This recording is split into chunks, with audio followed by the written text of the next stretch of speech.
Welcome to everyone. This is our conversation today will be on the role of media organization and brands in vaccine advocacy and education. My name is Shira Center and I'm the General Manager of Newsroom Initiatives for the Boston Globe. I'm excited to moderate today's special event hosted by Boston Globe Media to discuss some of the key themes that will determine how the next few months will play out for our communities, our region, and the nation at large. We're just a few months into the release of several effective COVID-19 vaccines, which means we're at an important and, dare I say, historic juncture. Here in Massachusetts, we're just a few short weeks away until all residents age 16 and up will be eligible. And just this week, President Biden announced that he's moving up the deadline for all states to open up eligibility for adults to April 19th. Wow, who would have thought that a year ago we'd be here today? So I just want to pause for a minute and thank all of our essential workers. We owe so much to our healthcare workers and scientists, many of whom reside in Massachusetts, and who continue to make this possible. Now, in a way, comes our part. In today's discussion, I want to look at the impact brands like the Globe have in acting as communicators in this unprecedented effort, and also as conveyors for communities, especially in need of information about it. Specifically, we'll examine the role the Globe and others have played in vaccine education, and we'll look at the influence brands and their audiences can have on a vaccine rollout. Finally, we'll also talk about what's to come, the new normal, as we keep hearing it, and what will that role be for media and brands in the post-pandemic world. Now, I'm proud to introduce the speakers for today's event. We're in for a treat. I'm joined by Peggy Bird, Chief Marketing Officer for the Globe. Peggy is an established media and marketing professional who joined the Globe in late 2020 to focus on our growing brands, connect our content to our audience, and finding new ways of connecting with the communities we serve. Prior to the Globe, Bird served as Senior Vice President, Multicultural Strategy at iHeartMedia and Entertainment, where she stewarded brand partnerships for syndicated audio digital shows such as the Steve Harvey Morning Show and the Breakfast Club. And before that, Bird led public service media partnerships at the Advertising Council. We also have today the pleasure of speaking with Denise Henry, Group President, Havas Health and You for Havas Life New York. Denise is a leader in health and wellness communications who joined HHNY just about a year ago to help shape the future of health and wellness for Havas Life Metro NYC and Chicago. She most recently acted as the Director of Health Work, a joint venture between BBDO and CDM, as well as Chief Strategy Officer for CDM globally. I have lots of questions for them, and I bet you do as well. Throughout our session, I invite you to put your questions in the Q&A box, which is at the bottom of your screen, and we'll get to as many of them as we can.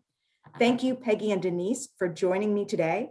I'd like to get started by talking about how COVID has changed how we approach our roles and our work.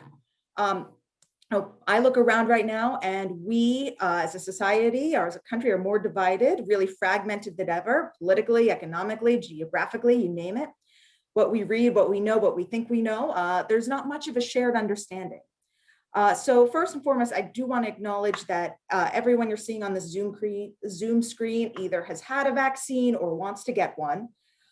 So how do we engage empathy in our process to reach communities, to reach readers, to message those who may be hesitant to get vaccinated for a myriad of reasons?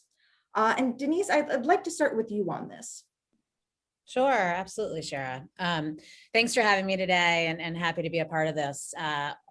Overall, I think what we've seen in healthcare communications is that while this is a global pandemic, and we've kind of been thrust away from the me idea of health, which is what a lot of us often face every day. What's right for me?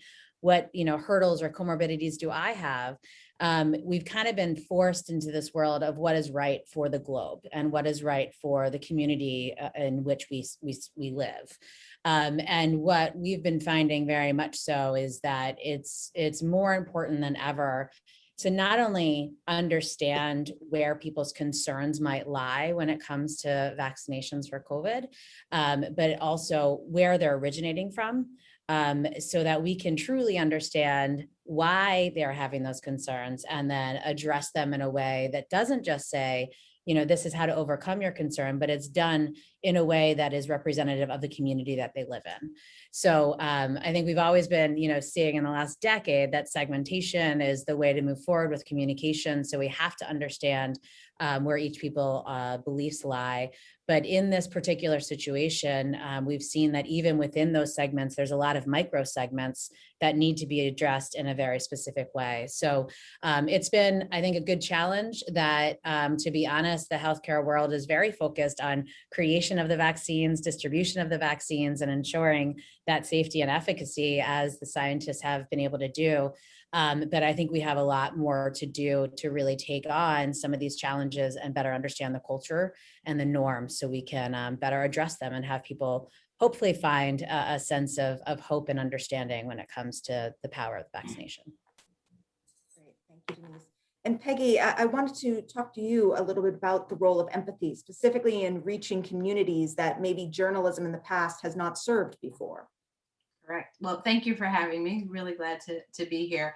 And I couldn't agree more with Denise that, understanding people at their core is key to communicating with them, and whether you're providing solutions or ideas, and understanding particularly communities of color, where there are historical issues, where there are cultural issues, that impact decision making, that impact access to communication.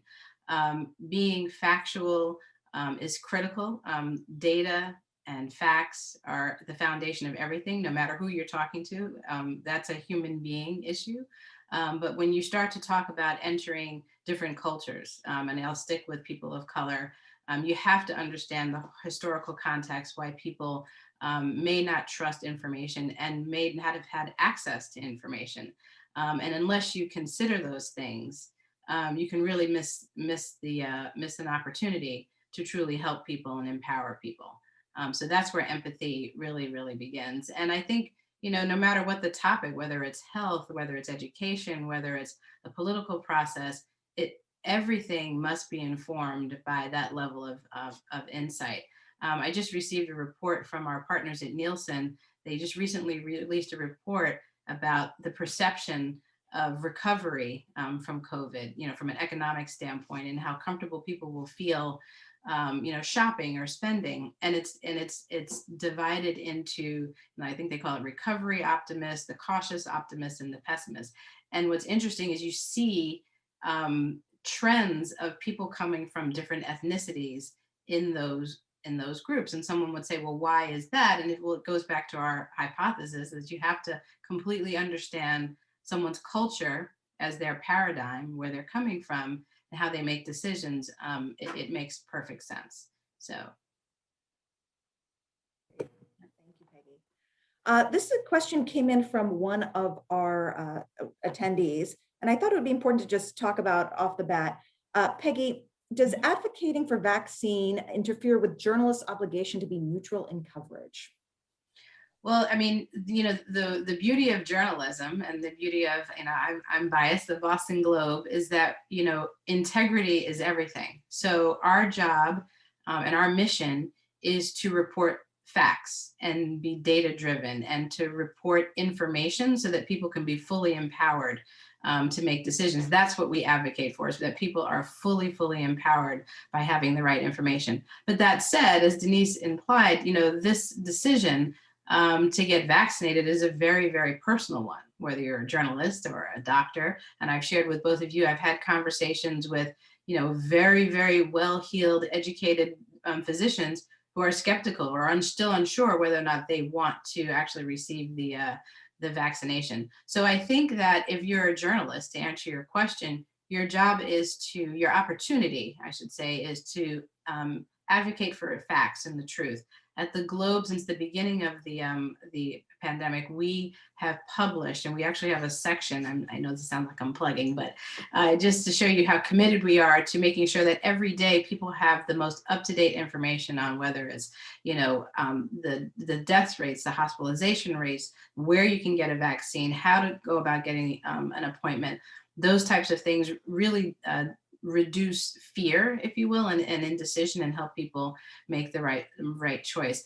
I have seen, and I shared this with both of you today, I was watching a national morning news show today, and all 4 of the anchors got their vaccine on camera in front of everyone. And so, someone might ask the question, So they're journalists, is that advocating? And on some level, you'd have to say yes, but they never said you should do this. They were merely making their personal decision a public one. And I would say that that's probably, where the line is drawn, where the personal decision has been communicated, but they're still advocating for people to make their own decision based on data and information. Thank you, Peggy. You touched on this, and I would love for Denise to tackle it. Health and a decision like this can be a very private thing for many people. I think as professionals in the media and in healthcare messaging, we can talk about it all day long, very nonchalantly, but it's a very personal decision and a personal topic for many people. So Denise, how does such a public campaign resonate with people on a topic that is so very private? Yeah. It's a really good question, Shira, and it's something that I think we're dealing with and we're learning more about every day. I know in my personal situation, obviously it's something that we're thinking about day in and day out. But even in speaking to people in my community, there are hesitations to being open and honest about where you lie in the world of vaccination trust or mistrust, or if you want to be hesitant or not. It saddens me a bit. I think that everyone should have the right to feel what they want to feel around the medications and the treatments that are out there and available for us in any category. But our laws in America have HIPAA. They do restrict people from asking personal questions about our health. And it's going to be a very interesting move forward from the Biden administration, or even from state decisions, and then from corporate decisions on where we have to lie in, requesting or asking for an information around your vaccination. And I don't think we know where that's going to be yet. That's definitely, we're at the very early stage of that, as the world is trying to get back to a new normal post many getting vaccinated. But I don't think there's a right and a wrong quite yet. I think it does go back to a little bit of what Peggy was saying earlier, which it has to come down to that empathy. We all have, been born into different communities and have been raised with different understandings around medication and vaccination specifically. And I think for us to get to a unified approach, we have to truly understand where those concerns lie to again tackle them collectively. So I don't know that we have the silver bullet for how to tackle that conversation perfectly, but I do believe it comes down to being very united and understanding. And I just want to add, and Dee said, this is the first time. I mean, when you think about other personal decisions like voting or something like that, that do affect, the decision affects all of us, but this has become sort of a life or death question, right? We have not experienced where your personal decision could actually mean it can save your life or somebody else's life. So it adds a completely different dimension to the decision making. And so therefore the empathy piece really has to kick in because I just think we've never experienced a life or death, like a collective life or death decision making.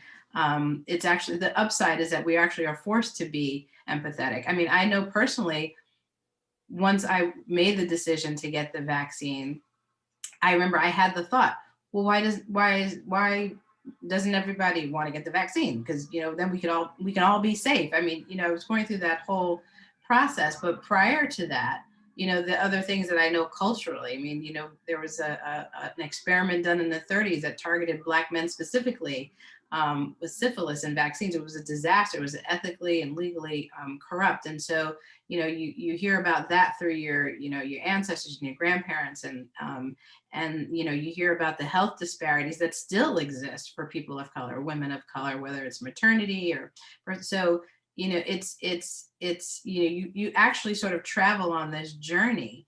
But what started to happen as I made the decision, rather than feel like I was judging people who didn't want to get the vaccine, I was like, wow, I get it. I mean, people start to unpack their different experiences, the things that they don't have access to. And you think, wow, that I understand. I'm very fortunate, I'm sure Denise, you can relate to this too. I've been fortunate to go to great schools. I know smart people. I have access to, an overload of media. I have the ability to make decisions, but it came down to being a very, very personal decision. So I can't imagine someone who doesn't have access to resources, nor access to someone who can really be empathetic. It could change the outcome. And so Peggy, building off of what you just said here, when we talk about vaccine advocacy for brands or vaccine education or social media, who is our audience right now? And who should it be down the line? Denise, I was wondering if you could speak to that a little bit.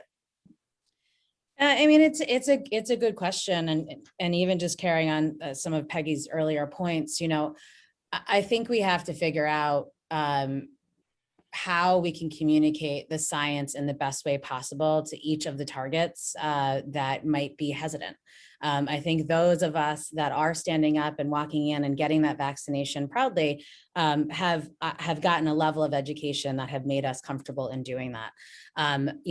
For my background, obviously being in healthcare communications for 20 years, I very much believe in the power of science and where the data is yielding us. And I think that I have to imagine that when truly understood, the level of efficacy and safety surrounding many of the vaccines that are available today is like nothing else we have ever seen in the world of vaccinations.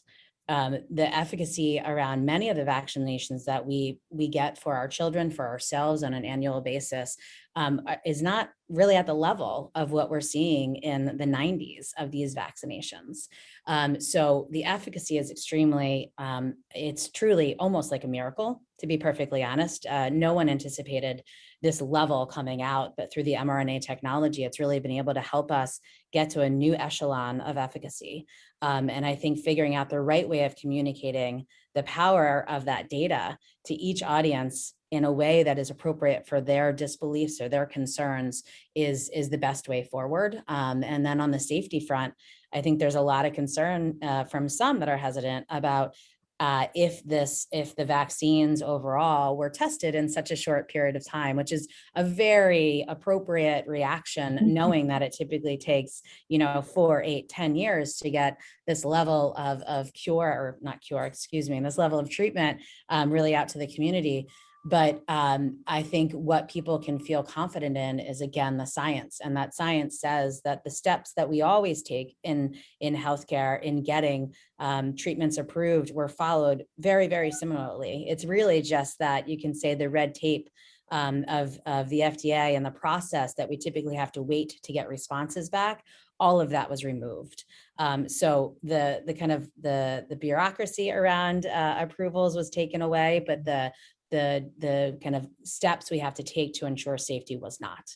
So for me, it's those two things. It's the efficacy and the safety, and explaining it in a way that each target that we need to convince make them feel as comfortable as possible is really our main educational objective. Mm-hmm. Another question from one of our attendees. Denise, maybe you can start, and Peggy, feel free to add. Are there any pro-vaccine messages that are more effective in reaching people who are maybe hesitant to get a vaccine than others? And I understand, of course, this may be dependent on the person we're talking to, the micro segments you referred to earlier. Yeah. But maybe you can give some examples of some great work you've seen. Yeah, I mean, it's a great question. I think that vaccinations in general typically have segmented approaches because people have different concerns based on their level of understanding or belief in the power of science. You're absolutely right, Shira. As we're looking at just communications as a whole across COVID and education, each segment has different powerful messages that are going to need to be communicated. From the science message, as we just talked about, is a heavy message that we believe will really make an impact. There's also the community message as well. So from a lot of different ethnicities and cultures, there typically, a lot of us come from very close-knit communities.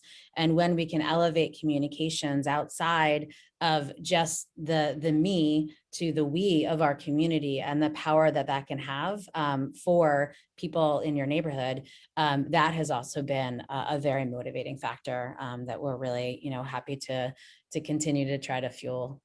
Mhm. Yeah, I love what you said. I mean, I think advocacy coming from a specific person or a voice is really key in certain communities.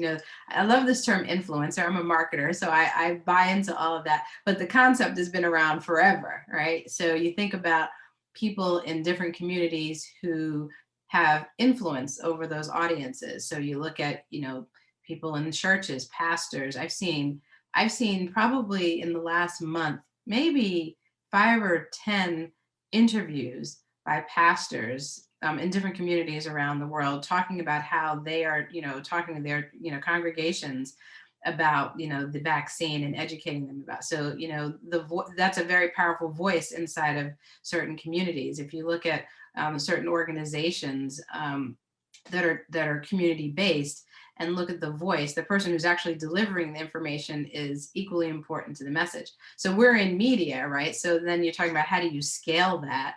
I think it's really important to, and we're doing a lot of work at the Globe right now about inviting people of color into to read the paper and to consume the news, because there is information that's there for you, and there are articles and information that's relevant, and that the articles don't treat everyone as if they're a monolith, that the information actually addresses the fact that we understand that there are cultural differences, or there's cultural nuances, and there are things that that would be of interest to you as a person of color, or a woman, or a millennial, and inviting people into the environment, giving them credible information, but then the message is delivered in tonality that they want to hear.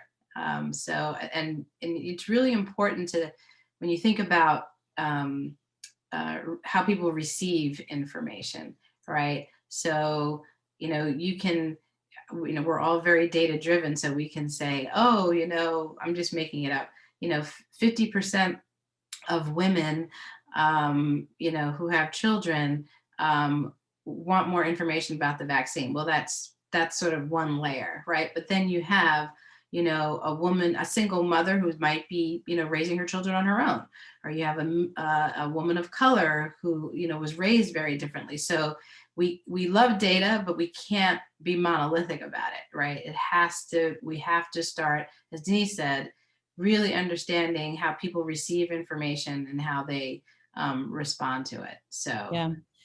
And just one more thing, kind of building off of that, and Peggy, to your point about the communicator of these messages is very important, and you can see that the news and the media have been the ones that are fueling it even more than the creators and manufacturers of the products right now, because I think their attentions are on obviously delivery and really moving things out. But I think, Shira, to answer the question again, is I think what we've seen as a community in the US, surely, is that as the line started to get your vaccine, more people got convinced. So what we saw is, a pretty big spike on uptake at the very beginning. And a lot of what we heard is that it's because, you couldn't get it. So it almost felt like a VIP treatment, right? And you're clamoring to get it. Obviously, I'm in healthcare. I'm very conscious and eager to get it. And I haven't gotten my first shot yet. So I'm getting that on Friday. I'm very excited. But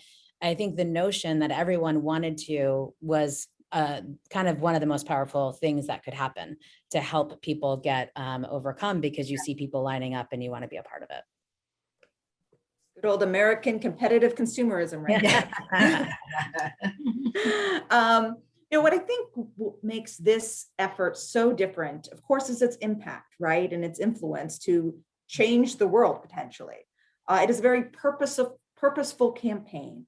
So I'm wondering how, sort of internally, you all balance the larger purpose with all the stuff that we need to do for hard data and KPIs and really understanding how something is effective through numbers. So how do you judge that in a campaign as broad and as influential as this? I mean, it's a good question. And I think we're again learning through this every day, Shira, but maybe we can even take a step outside of healthcare to start addressing that question.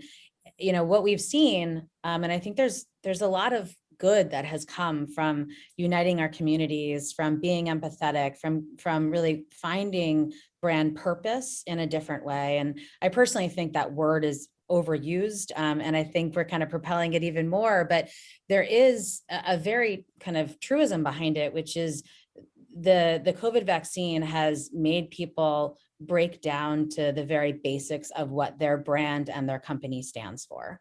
And I think the companies that we've seen persevere and do very well are those that have gotten out in front of it and have said, you know, we are taking steps, not only from our brand, but many times what allowed companies to persevere and look very well in this epidemic is that they are focused on their people and our health. Mental health has been spoken about more than it ever has in the decades previous to this. So I think that as we're looking at how to track and look at how brands are successful in this space, the metrics are changing. The KPIs are definitely not what they were a year ago. I think that consumers are looking to engage with those companies that they themselves could see themselves wanting to be a part of that company, right? Not just that brand or that product that we're engaging with every day. So I think it's put a lot of pressure on corporate relations, on human resources, how we're engaging with the world around us. And that has allowed us, I believe, to get more in touch with our employees, our individuals. And that is what brands are now really standing for. So I'm excited by it. I think it is a silver lining to this, awful year that we've lived through. But I do believe that it's a great posture for brands to really speak about what turns us on and how we can help a greater purpose beyond the giving of the product, beyond what the product delivers. So I'm excited to see how brands can continue on this path even post-pandemic, when we can get back to a little bit more normal in communications. But I think it's going to be that perfect yin and the yang of how to keep what we've learned in the last year and then really excel our communications after that. Denise, I agree. Oh, go ahead, Peggy, please. I was just going to say, it's like, the pressure makes diamonds. We don't need to be reminded that in the middle of the pandemic, we had, social unrest. We had a national election happen. I think it forced everyone to just, whether they liked it or not, to take stock.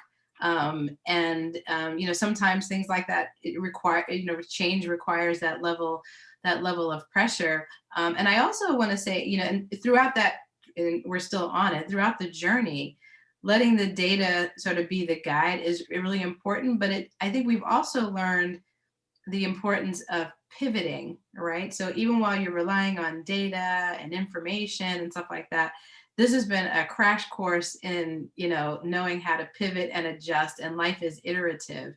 And I think, out of that comes empathy. A lot of things come out of that, but a lot out of that comes empathy and an opportunity to grow. So, you can keep your eye on, managing through, because that's what we've had to do. But there's a huge, huge opportunity, as Denise said, we can sort of leap out of the health topic and look at a lot of education, equity, work-life balance, all of these things that have come up, and it's just presented a tremendous opportunity.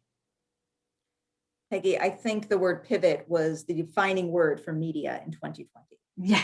Just every few months, it felt like we needed to do that. But I like how both of you sort of broaden the conversation even a little bit beyond healthcare, because I'm thinking about the way some brands specifically confronted the pandemic and really sought to build the relationship with consumers through the pandemic. I think about the brands that scrapped their Super Bowl ads to put those funds towards battling the pandemic.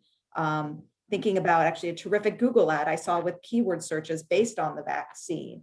mean, is there sort of how do you do that today going forward, especially when the future seems so unpredictable? How can you pivot for what seems like the most uncertain time of uncertain times?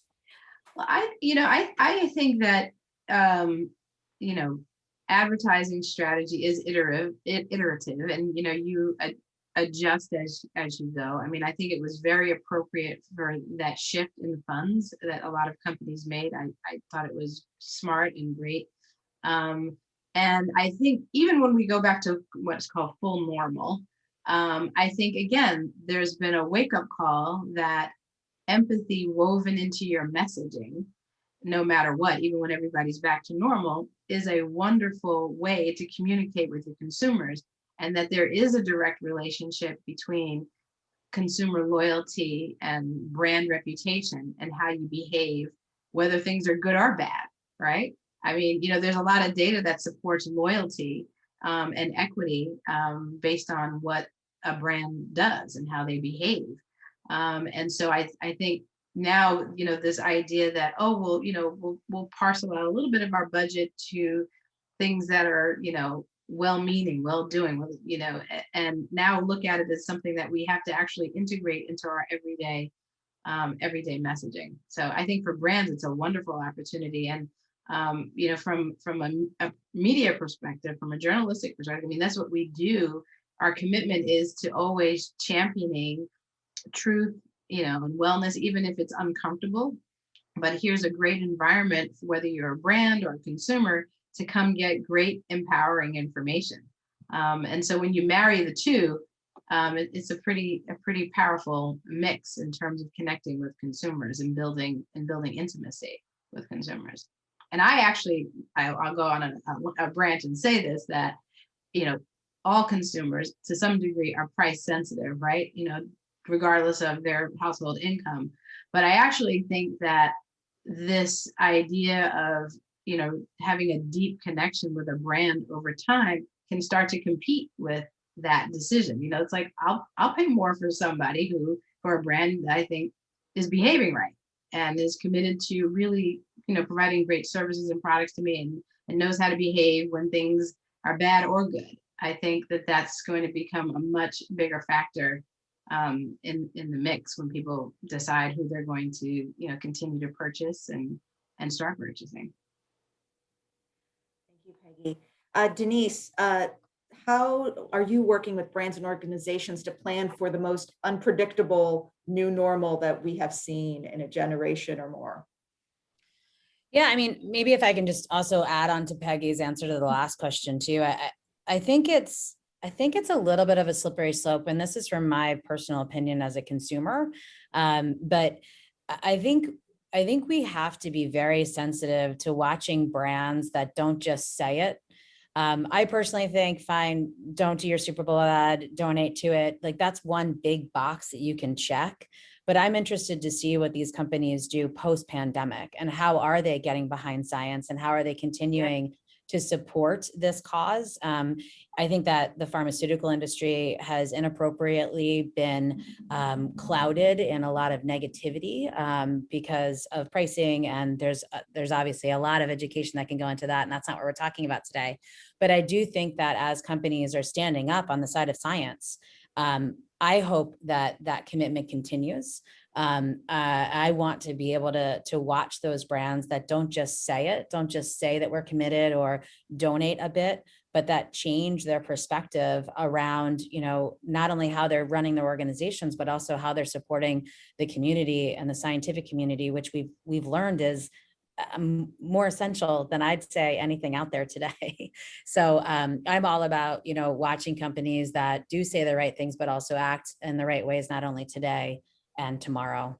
And then Shara, getting to your next question about how do you work with brands to get to a sea change, it hasn't been hard because this is a sink or swim world we're living in right now. And any brand that, is continuing to act in a way that they did 14 months ago is not on a good trajectory. And we've seen that across all brands inside and outside of healthcare. So it's forced us to evolve very quickly.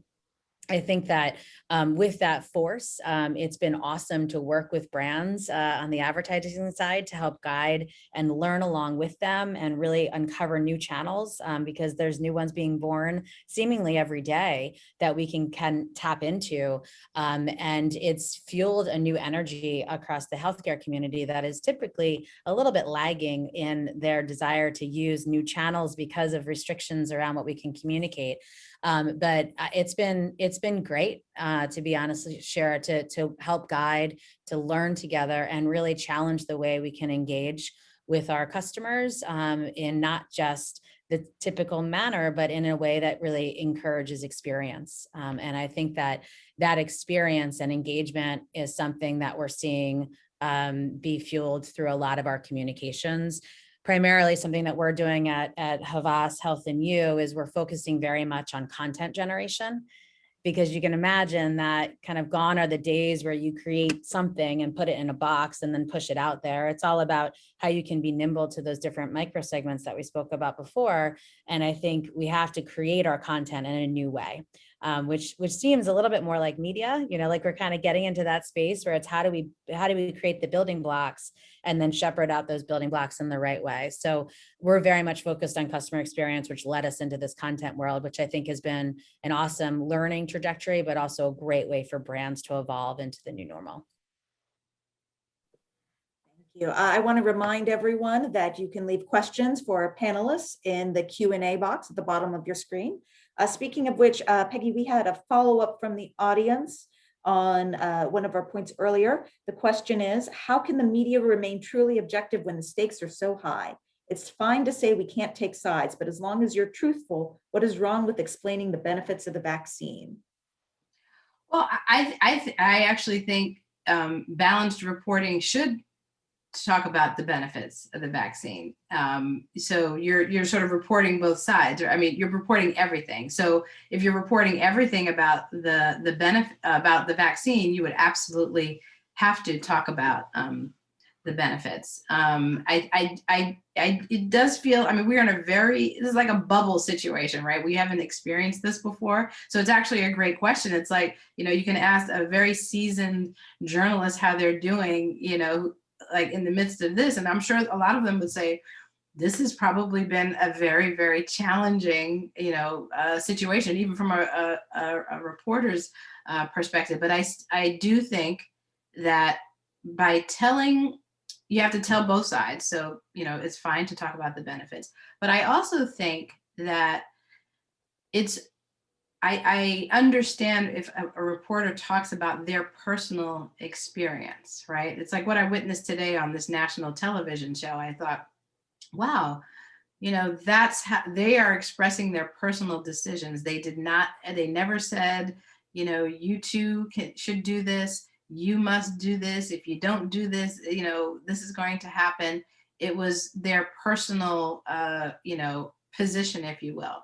And I actually think that, going back to what Denise was saying, when you have someone who is credible, sharing their personal journey, I think consumers are savvy enough not to look at it as, oh, they're telling me to do that. They're actually responding to the sincerity of the person saying, I'm a reporter, but I'm a human being.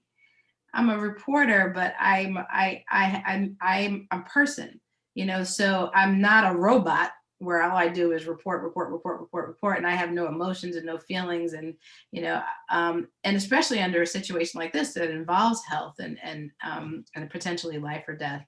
I think the answer is that there's a nuanced approach is that the reporter or the journalist may share their personal journey under these circumstances without trying to influence people about their decision. And we've seen a lot of that. And it's a very, very tightrope to walk, but you still have to maintain the integrity that your job is to report all the data and all the facts. And so therefore you will get the benefits of the vaccine. And then you also may have somebody say the reason why that people are somewhat resistant is because of X, Y, and Z. So then you're you're reporting sort of the full scope, of the full landscape of the personal experience or the human experience. Thank you, Peggy. I want to move on to generally the topic of leadership. Both of you started new roles within the last year post-pandemic, which means you started virtually.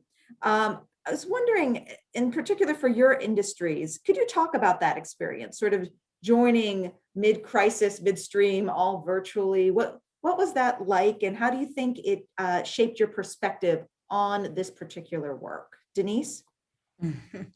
Yeah, I mean, listen, it was an interesting time to make a switch for sure. I'm very happy with it though. And I think that the challenges that I thought about when I was joining, days before, and I was going to be introducing myself in a setting just like this to the full agency, it gave me a lot more pause than I think really was needed based on how well it's gone. I think that just like we were talking about brands, I think we as individuals and leaders need to pivot, as Peggy said earlier, on how we approach. And in Havas Health and you, and specifically Havas Life, what we've done very much is similar to what we're asking a brand to do, which is instead of just having our town halls, we're also meeting with every individual in the organization often to start understanding them and how they're experiencing this as an individual. So it's kind of forced us to not just rely on the coffees in the kitchen, but for me to put on time with you, Shira, and say, how are you? And how can we help? And how can we work more with you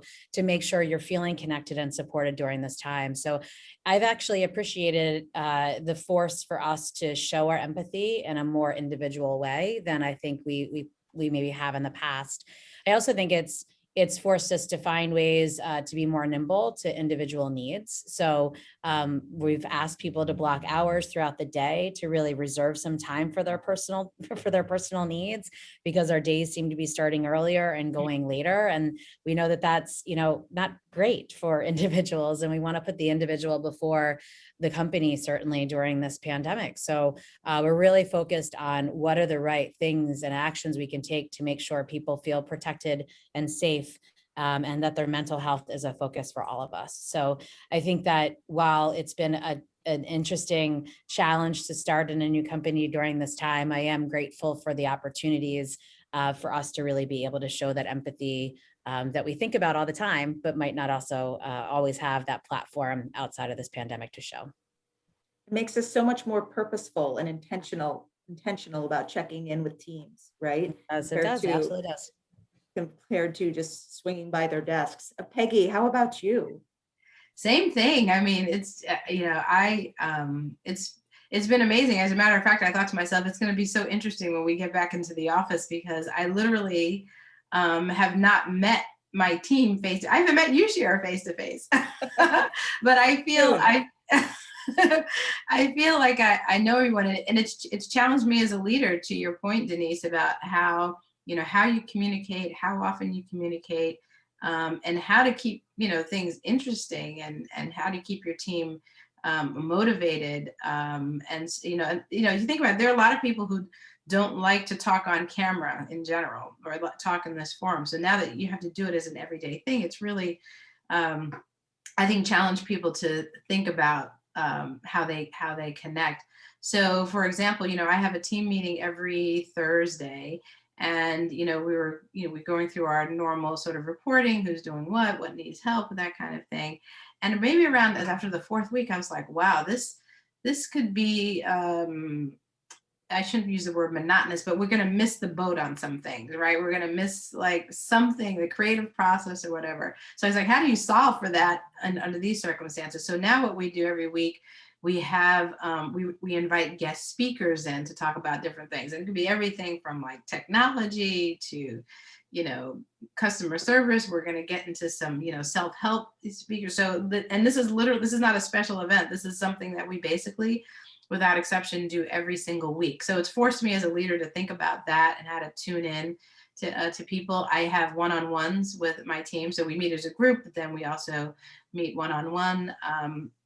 And I am the kind of person that wants to know what's going on in people's lives. I like to get to know my team personally, and this forum allows you to do that. And, I was not surprised, but, people are more stressed than you realize. People present very well on camera, but a lot of people are challenged and suffering.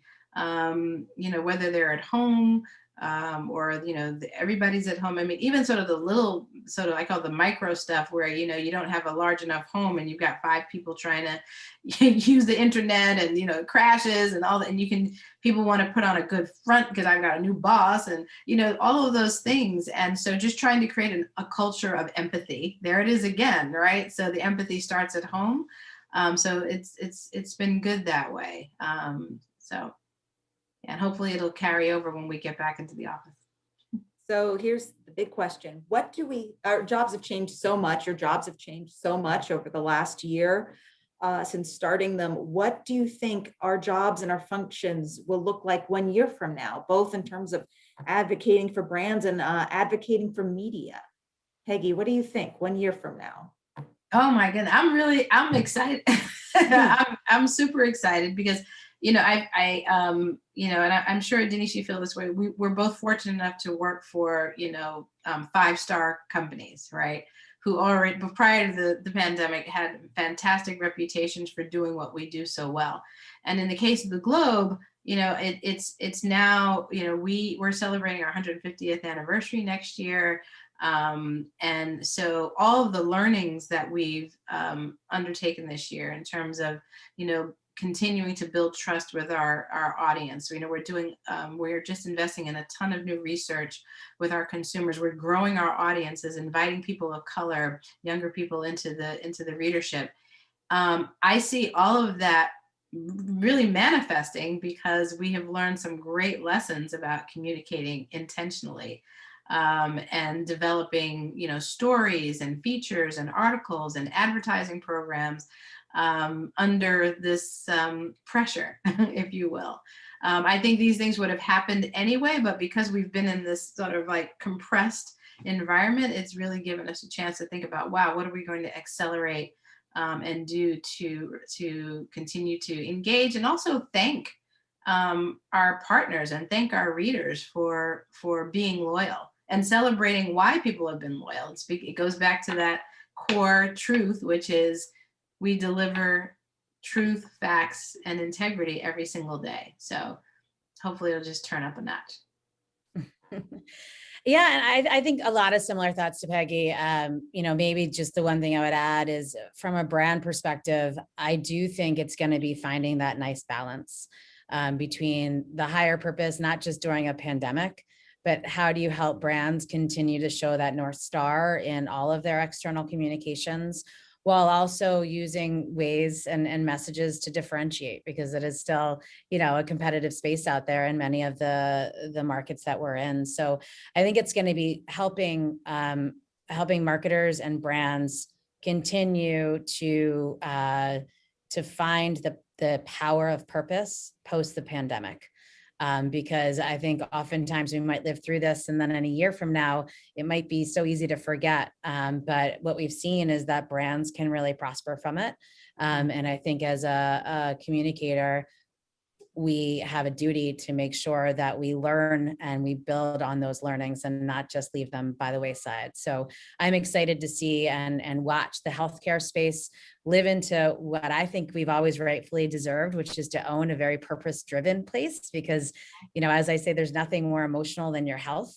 And I think as advertisers, we can continue to push ourselves to come up with creative that really is born out of that deep emotion that we have around our health and science, and really make sure that brands continue to pull that through, and all of the wonderful channels that we've talked about before that have been born, I think, out of this distance that we found ourselves in.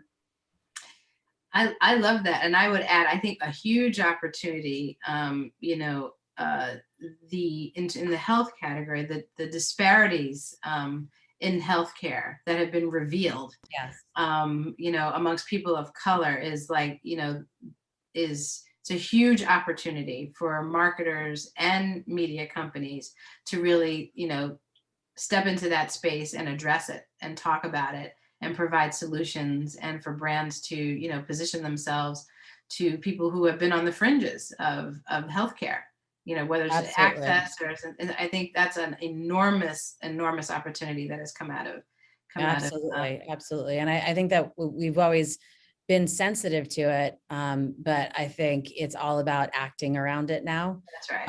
And I'm very hopeful that in the healthcare space, we don't just talk about it after this, but we do Mhm. act to try to help with those disparities in a lot of ways and a lot of conditions and a lot of cultural different perceptions. So Mhm. it's a great point, Peggy. The realities of 2020 and 2021, my internet went out and I left and came back, so sorry about that. But I loved hearing what you said. And Denise, talking about is nothing being more emotional than healthcare. Wow, is that a phrase for the last year, right? Big telling phrase. I want to thank you both for your time, your expertise, your meaningful conversation today. Thank you so much, Peggy Bird, Denise Henry. I hope we can have you back again for another time. You know, if there are any sort of closing thoughts that you have, I invite them now. Otherwise, we can wrap it up for the day. No, I just want to say thank you for the opportunity. It's been great talking to both of you. And I'm really looking forward to watching how communications and media just continues to evolve and grow from what we've experienced in the last year. So thank you for letting us share. Thank you, Denise. Thank you, Shira. It's been great being here. Thanks, Peggy. I'll see you in person someday. Exactly. I thank you, everyone, for joining us. Thank you. Thanks so much. Thank you.